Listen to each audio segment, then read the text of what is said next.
नमस्कार, मैं हूं मुस्कान सिंह और आप देख रहे हैं ट्रेंडिंग न्यूज भारत। आज हम बात करेंगे बिहार के ऐतिहासिक राजनीति की, जहां सरकारें बदली, लोग बदले, लेकिन कुछ नहीं बदला तो वह सियासत की गर्मा गर्मी। पटना की वो ऐतिहासिक सड़कें जहां एक वक्त पे न केवल ट्रैफिक बल्कि सियासत की गर्मी भी बहती थी। बिहार विधानसभा जहां फैसले लिए जाते हैं, सरकारें बदलती हैं और सियासत का तूफान उमड़ता है। इसी बिहार विधानसभा के इर्द गिर्द लहराते हैं दो किरदारों की कहानियां। ये किरदार हैं लालू प्रसाद यादव और नीतीश कुमार। आइए जानते हैं इनके बारे में विस्तार से। बिहार की राजनीति की कहानी संघर्ष, सत्ता और सामाजिक परिवर्तन की एक महाकाव्य है। इसमें लालू प्रसाद यादव और नीतीश कुमार जैसे प्रमुख नेताओं के जीवन, उनके संघर्ष और उनके शासनकाल के दौरान हुए महत्वपूर्ण घटनाओं का ये एक महाकाव्य है। तो आइए बात करते हैं लालू प्रसाद यादव जी के बारे में। लालू प्रसाद यादव का जन्म 11 जून 1948 को बिहार के गोपालगंज जिले में फुलवरिया गाँव में हुआ। एक गरीब किसान परिवार में जन्म लेने वाले लालू पटना विश्वविद्यालय से कानून की डिग्री प्राप्त की। अपने छात्र जीवन के दौरान वे छात्र संघ की राजनीति में सक्रिय रहे और 1973 में पटना विश्वविद्यालय छात्र संघ के अध्यक्ष चुने गए। नीतीश कुमार और सुशील कुमार मोदी भी पटना विश्वविद्यालय में लालू के समकालीन थे। नीतीश कुमार जो बाद में बिहार के मुख्यमंत्री बने और सुशील कुमार मोदी जो उप मुख्यमंत्री बने, दोनों ही छात्र राजनीति में सक्रिय थे। सुशील मोदी 1973 में पटना विश्वविद्यालय छात्र संघ के महासचिव थे, जबकि लालू अध्यक्ष थे।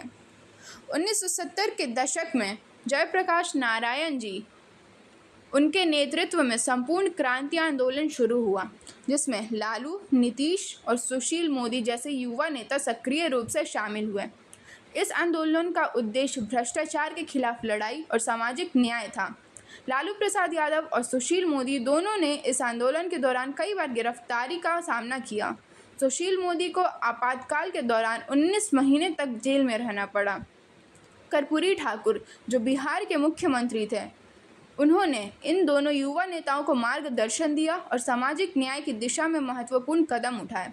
उन्होंने 1978 में बिहार में 26% आरक्षण लागू किया, जिसमें पिछड़ा वर्ग, अति पिछड़ा वर्ग, महिलाओं और आर्थिक रूप से कमज़ोर वर्गों को शामिल किया गया। 1990 में लालू प्रसाद यादव बिहार के मुख्यमंत्री बने। उनके शासनकाल में कई महत्वपूर्ण घटनाएं हुई, जैसे मंडल आयोग की सिफारिशों का समर्थन। लालू ने पिछड़ा वर्ग के लिए आरक्षण का समर्थन किया, जिससे सामाजिक न्याय की दिशा में महत्वपूर्ण कदम बढ़े। लालू प्रसाद यादव जो पटना विश्वविद्यालय में छात्र राजनीति के बाद प्रमुख चेहरे थे, उन्होंने 1990 में बिहार के मुख्यमंत्री पद की शपथ ली। उन्होंने जनता दल के नेता के रूप में सामाजिक न्याय और पिछड़े वर्गों के उत्थान का वादा किया, जिससे उन्हें व्यापक जन समर्थन मिला। 1995 के विधानसभा चुनाव में लालू यादव के नेतृत्व में जनता दल से 324 में से 167 सीटें जीतकर भारी बहुमत हासिल किया। यह जीत उनके करिश्माई नेतृत्व और सामाजिक समीकरणों की समझ का परिणाम थी। 1996 में चारा घोटाला सामने आया, जिसमें पशुपालन विभाग से करोड़ों रुपयों के अवैध निकासी का आरोप लगा। 1997 में सीबीआई ने लालू यादव को आरोपी बनाया, जिसके परिणाम स्वरूप उन्हें मुख्यमंत्री पद से इस्तीफा देना पड़ा और न्यायिक हिरासत में जाना पड़ा। 1999 में भारत और पाकिस्तान के बीच कारगिल युद्ध हुई, जिसमें बिहार के सैनिकों ने महत्वपूर्ण भूमिका निभाई। राज्य सरकार ने शहीदों के परिवारों को सहायता प्रदान की और युद्ध के दौरान राष्ट्रीय एकता को मजबूत रखा। सन 2000 में 15 नवंबर को बिहार से अलग होकर झारखंड एक नया राज्य बना। इस विभाजन क्षेत्रीय विकास की मांगों पर जनजातीय समुदायों की आकांक्षाओं का परिणाम था। सन 1997 से 2005 तक लालू यादव के जेल जाने के बाद उनकी पत्नी राबड़ी देवी मुख्यमंत्री बनी।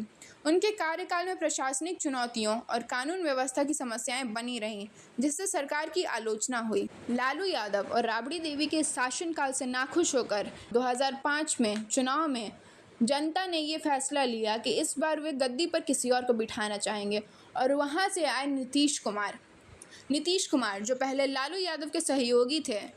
उन्होंने जनता दल यूनाइटेड के नेता के रूप में 2005 में बिहार के मुख्यमंत्री पद की शपथ ली।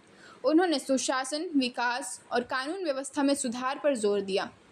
नीतीश कुमार ने शासन में अपराध दर में कमी आई और प्रशासनिक सुधार किए गए, जिससे बिहार की छवि में सकारात्मक बदलाव आया। नीतीश कुमार ने 2013 में बीजेपी से नाता तोड़ा, लेकिन 2017 में फिर से गठबंधन किया। इस राजनीतिक कदम ने बिहार की राजनीति में नए समीकरण स्थापित किए। नीतीश कुमार के नेतृत्व में बिहार में बुनियादी ढांचे का विकास हुआ, शिक्षा में सुधार हुआ और सामाजिक कल्याण योजनाओं का कार्यान्वयन हुआ। महिलाओं के सशक्तिकरण और पंचायत स्तर पर आरक्षण जैसी पहलें भी लागू हुई। लालू प्रसाद यादव और नीतीश कुमार के शासनकाल ने बिहार की राजनीति, समाज और अर्थव्यवस्था पर गहरा प्रभाव डाला है। जहां लालू यादव सामाजिक न्याय और पिछड़े वर्गों के उत्थान पर ध्यान केंद्रित किया, वहीं नीतीश कुमार ने विकास और सुशासन की प्राथमिकता दी। इन दोनों नेताओं के कार्यकाल ने बिहार को विभिन्न दिशाओं में मोड़ा और राज्य की वर्तमान स्थिति की नींव रखी।